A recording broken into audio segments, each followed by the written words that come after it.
Hello students, कैसे हो आप लोग।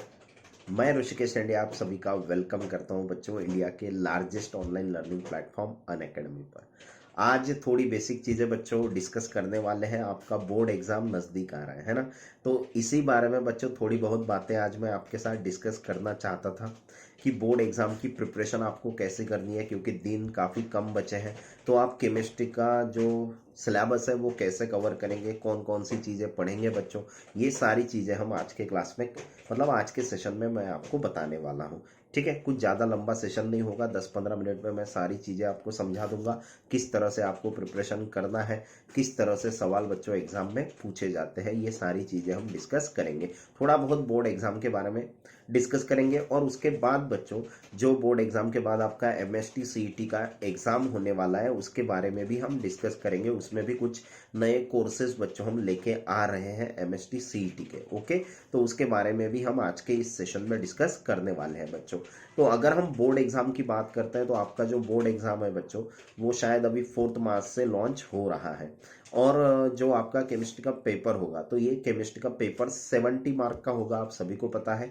70 मार्क्स और 30 मार्क्स का बच्चों आपका प्रैक्टिकल होगा जो आपको कॉलेज से दिए जाएंगे। तो ये जो 70 मार्क्स का पेपर आता है बच्चों, इसमें कुछ इंपॉर्टेंट चीज़ें हैं कि जैसे जिसपे सवाल हर साल आते ही हैं बच्चों। तो अगर हम न्यूमेरिकल की बात करते हैं तो 12 से लेके 14 मार्क तक बच्चों, 12 से लेके 14 मार्क तक के न्यूमेरिकल बच्चों एग्जाम में आते हैं। और केमिस्ट्री में देखेंगे बच्चों, फिजिक्स में देखेंगे तो सभी चैप्टर में आपको न्यूमेरिकल दिखते हैं, लेकिन केमिस्ट्री में ऐसा नहीं है बच्चों। केमिस्ट्री में कुछ ऐसे गिने चुने चैप्टर्स हैं जो फिजिकल केमिस्ट्री के हैं जिनमें बच्चों न्यूमेरिकल होते हैं। तो ऐसे 6 चैप्टर है बच्चों, जैसे एक सॉलिड स्टेट है, एक सॉल्यूशन है, एक आयोनिक इक्विलिब्रियम है, एक केमिकल थर्मोडायनामिक्स है। उसके बाद 5 नंबर पे है बच्चों आपका इलेक्ट्रोकेमिस्ट्री और 6 नंबर पे है बच्चों आपका केमिकल काइनेटिक्स। ठीक है, तो ये 6 चैप्टर्स हैं और इन 6 चैप्टर्स के ऊपर बच्चों आपको न्यूमेरिकल पूछते हैं। अगर फॉर्मूले देखेंगे तो एक एक चैप्टर में लगभग आपके किसी में 5-6 फार्मूले होंगे, किसी में 8-10 फार्मूले होंगे। ऐसा एवरेज मिला के बच्चों आपके 40 फार्मूले हो जाएंगे, ऐसा आप समझ सकते हो। और अगर आपने डेरिवेशन प्रिपेयर किए है बच्चों, एग्जाम में 1 या 2 तो डेरिवेशन आने ही वाले हैं, तो 2 से 4 मार्क बच्चों आपके वो भी फिक्स हो सकते हैं। और न्यूमेरिकल की अगर बात करते हैं तो न्यूमेरिकल होंगे बच्चों 12 से 14 मार्क तक के। अगर आप अच्छी तरह से ये कर लेते हो, अच्छी तरह से प्रिपेयर कर लेते हो फॉर्मूले, आपको न्यूमेरिकल का डेटा निकालना आता है बच्चों, तो ये 12 से 14 मार्क्स आप सिक्योर कर सकते हो, काफ़ी आसानी से कर सकते हो, क्योंकि न्यूमेरिकल काफ़ी हार्ड नहीं आते। जो कुछ आपने पढ़ा है उसी के ऊपर बेस क्वेश्चंस होंगे, जो आपके एक्सरसाइज में है, इंटेक्स क्वेश्चन है, वही क्वेश्चन आने के चांसेस मैक्सिमम होते हैं बच्चों। तो न्यूमेरिकल के मार्क्स आपके फिक्स हो जाएंगे। उसके साथ डेरिवेशन करो, जो इंपॉर्टेंट डेरिवेशंस है बच्चों, ये सारी चीजें मैं आपको बताऊंगा। ठीक है, इंपॉर्टेंट डेरिवेशन कौन कौन से हैं, कौन से चैप्टर में कौन सा डेरिवेशन पूछते हैं, है ना। जैसे आपने हाफ लाइफ पीरियड सुना होगा केमिकल काइनेटिक्स में, ये बच्चों बहुत काफी फेमस सवाल है जो पूछते हैं ना। इंटीग्रेटेड रेट लॉ है बच्चों उसमें। अगर हम सॉलिड स्टेट की बात करते हैं तो इसमें पैकिंग एफिशिएंसी है ना, पैकिंग एफिशिएंसी वाला पार्ट है। एक डेंसिटी ऑफ यूनिट सेल का पार्ट है, उसका डेरिवेशन है बच्चों। वैसे थर्मोडायनामिक्स में देखेंगे तो delta H is equal to delta U plus P delta V, delta NRT वो वाला डेरिवेशन है, वर्क डन वाला डेरिवेशन है ना। ऐसे गिने चुने डेरिवेशन है बच्चों जो एग्जाम में पूछे जाते हैं, वो आपको अच्छी तरह से प्रिपेयर करने हैं। डेरिवेशन के 2 मार्क्स कम से कम वो तो फिक्स हो गए। न्यूमेरिकल 12 से 14 मार्क के बच्चों आपके फिक्स हो गए। अब उसके साथ ही आपको क्या करना है, जो भी प्रीवियस ईयर क्वेश्चंस है जो अभी तक एग्जाम में पूछे गए हैं, मगर वो भी आप अच्छी तरह से प्रिपेयर कर लेते हो तो भी आपका स्कोर काफी अच्छा आ सकता है। अब इसके बाद बच्चों हम बात करते हैं इनऑर्गेनिक केमिस्ट्री। इनऑर्गेनिक केमिस्ट्री में बच्चों एक आपके पास ग्रुप 16, 17, 18 है एलिमेंट्स। उसके बाद ट्रांजिशन इनर ट्रांजिशन एलिमेंट और बच्चों कोऑर्डिनेशन केमिस्ट्री या फिर कोऑर्डिनेशन कंपाउंड। तो इसमें देखेंगे बच्चों तो कुछ फिक्स सवाल होते हैं। जैसे अगर कोऑर्डिनेशन कंपाउंड की बात करते हैं तो homoleptic complex, heteroleptic complex, cationic complex, anionic complex, neutral complex, ये चीजें वर्नर थ्योरी है बच्चों, उसके पोस्टुलेट्स इंपॉर्टेंट होते हैं। कोऑर्डिनेशन कंपाउंड्स और डबल सॉल्ट, इनके बीच का डिफरेंस बच्चों। इफेक्टिव एटॉमिक नंबर कैसे कैलकुलेट करते हैं हम, ये भी पूछते हैं।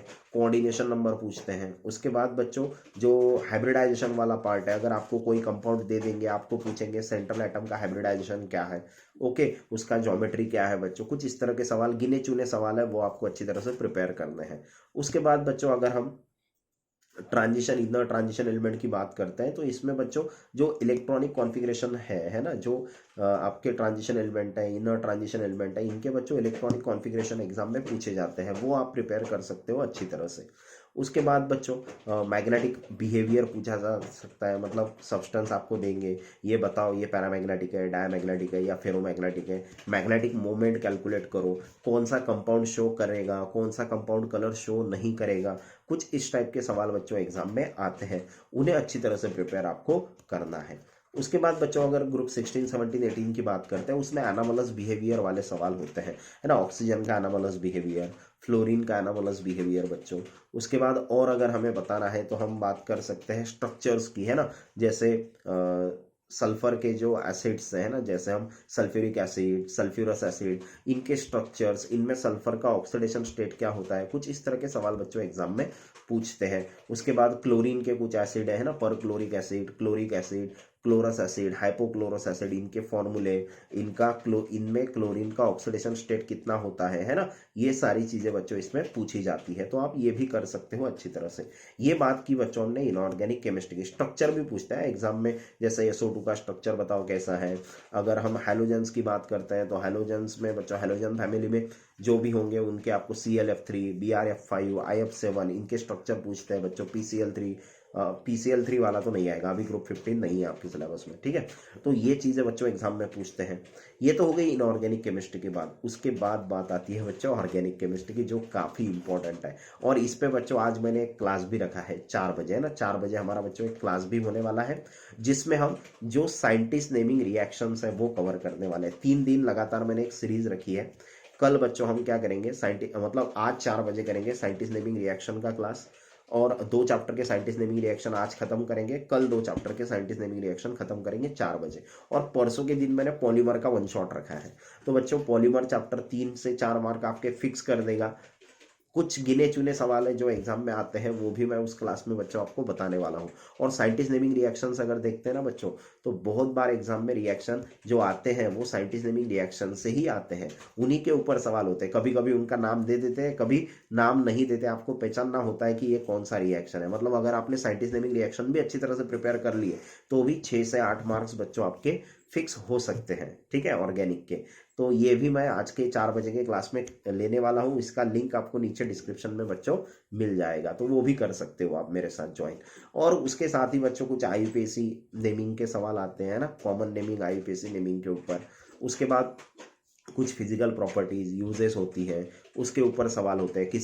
किसका बॉइलिंग पॉइंट का ऑर्डर पूछ लेंगे, सोलिबिलिटी का ऑर्डर पूछ लेंगे बच्चों। कुछ इस तरह के छोटे छोटे सवाल होते हैं, और इतना हार्ड नहीं होता, आप आसानी से कर सकते हो। कुछ चैप्टर तो ऐसे है, जैसे अगर मैं बताना चाहूँ साइंटिस्ट नेमिंग रिएक्शन में बच्चों, जैसे अमाइन में गैब्रियल थैलामाइड सिंथेसिस है, काफी इंपॉर्टेंट है।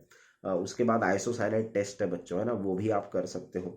अल्डिहाइड कीटोन में भी काफी इंपॉर्टेंट रिएक्शन है, जैसे क्लेमनसन सुना होगा, Wolff Kishner reduction, Stephen reaction, इटाट रिएक्शन, ये काफी इंपॉर्टेंट रिएक्शंस है बच्चों। ये सारी बातें मैं आज 4 बजे की क्लास में करने वाला हूं, तो वो भी डिस्कस करेंगे। बायोमोलिक्यूल्स में से कौन से सवाल आ सकते हैं बच्चों, है ना। तो वैसे कार्बोहाइड्रेट है, तो कार्बोहाइड्रेट काफी बड़ा टॉपिक है, लेकिन उसमें ग्लूकोज के रिएक्शंस है, उस पर सवाल पूछा जा सकता है, ग्लूकोज के रिएक्शंस, है ना। तो अलग अलग तरह के हैं, वो भी मैं आपको बताऊंगा कैसे पूछते हैं। तो ये बात भी बच्चों हम उसमें करने वाले हैं। उसके बाद पॉलीमर में कुछ गिने चुने सवाल, जैसे नायलॉन 6, नायलॉन 6 टेरलिन, बुनायस, है ना, जो रबर है, बुनायस है, नियोप्रीन है, इन पे बच्चों सवाल पूछते हैं। या अगर बायोडिग्रेडेबल पॉलीमर की बात करते हैं, PHBV है बच्चों, है ना, उस पे सवाल पूछते हैं। तो ऐसे कुछ गिने चुने सवाल है बच्चों। ग्रीन केमिस्ट्री, नैनो केमिस्ट्री तो काफी मतलब आसान चैप्टर है, देखा होगा आपने, छोटा सा चैप्टर है बच्चों। और इसमें जो सवाल पूछे जा सकते हैं वो सस्टेनेबल डेवलपमेंट क्या होता है, ग्रीन केमिस्ट्री, नैनो केमिस्ट्री का डेफिनेशन बच्चों। उसके बाद उसके एप्लीकेशन पूछ सकते हैं, एडवांटेजेस, है ना, डिसएडवांटेजेस। या उसके बाद एक एटम इकोनॉमी होता है ना, और सेफर केमिकल्स कौन से हैं, ये 12 प्रिंसिपल जो है ना, 12 प्रिंसिपल, वो भी बच्चों पूछते हैं। तो ऐसे गिने चुने सवाल है जो आप आसानी से कर सकते हो। अगर हैलोजन डेरिवेटिव की बात करते हैं बच्चों, तो उसमें SN1 mechanism, SN2 mechanism, optical activity of lactic acid, है ना, ऊड्स रिएक्शन होता है बच्चों, उसमें ऊड्स फिटिक रिएक्शन होता है, ये भी बच्चों एग्जाम में पूछते हैं। मार्कोनिक रूल, एंटी मार्कोनिक रूल पे बच्चों आपको क्वेश्चन पूछ सकते हैं।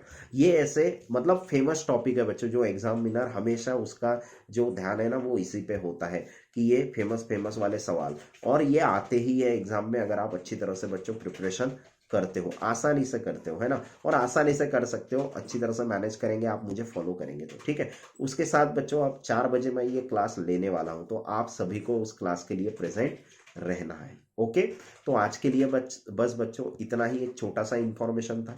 अब बाकी जो बातें हैं वो हम अगले सेशन में बच्चों, मतलब 4 बजे के सेशन में आपके साथ डिस्कस करूंगा। आपकी कोई डिफिकल्टी होगी, कोई टॉपिक आपको नहीं आ रहा है, वो भी आप मुझे बता सकते हो, वो हम कंटिन्यूअसली लेंगे। तो बच्चों हम एमएसटी सीईटी का बैच भी जल्द ही लेके आ रहे हैं, मतलब जो बच्चे एमएसटी सीईटी की प्रिपरेशन कर रहे हैं ना, उनके लिए भी बड़ी खुश खबर है ना। बहुत दिनों से बच्चे पूछ रहे थे एमएसटी सीईटी का बैच कब आएगा, तो उनके लिए भी अब बैच बच्चों हम एक लॉन्च कर रहे हैं, जल्द ही लॉन्च करेंगे, और वो शायद 5 मार्च से हो जाएगा लॉन्च। उसका डिटेल शेड्यूल भी आपको मिल जाएगा, एक जिसमें आपको बताया जाएगा कितने दिनों में कौन सा चैप्टर कंप्लीट किया जाएगा, कैसे कैसे हम पढ़ाने वाले हैं, ये सारी चीज़ें भी आपको मिल जाएगी चैनल पे। तो अभी तक आपने चैनल को अगर सब्सक्राइब नहीं किया है तो सब्सक्राइब कर लो, बेल आइकॉन पे क्लिक कर लो बच्चों, क्योंकि नोटिफिकेशंस आपको मिलती रहेगी, है ना। और मेरी क्लास की लिंक आपको नीचे डिस्क्रिप्शन में मिलती है, वहाँ पे जाके बच्चों आप उस पर क्लिक कर लो, एनरोल कर लो क्लास के लिए। और आप कोड यूज कर सकते हो बच्चों फ्री क्लास देखने के लिए, RNS लाइव, ठीक है, RNS लाइव, ये कोड बच्चों आप यूज कर सकते हो, ठीक है। चलो बाय बाय बच्चों।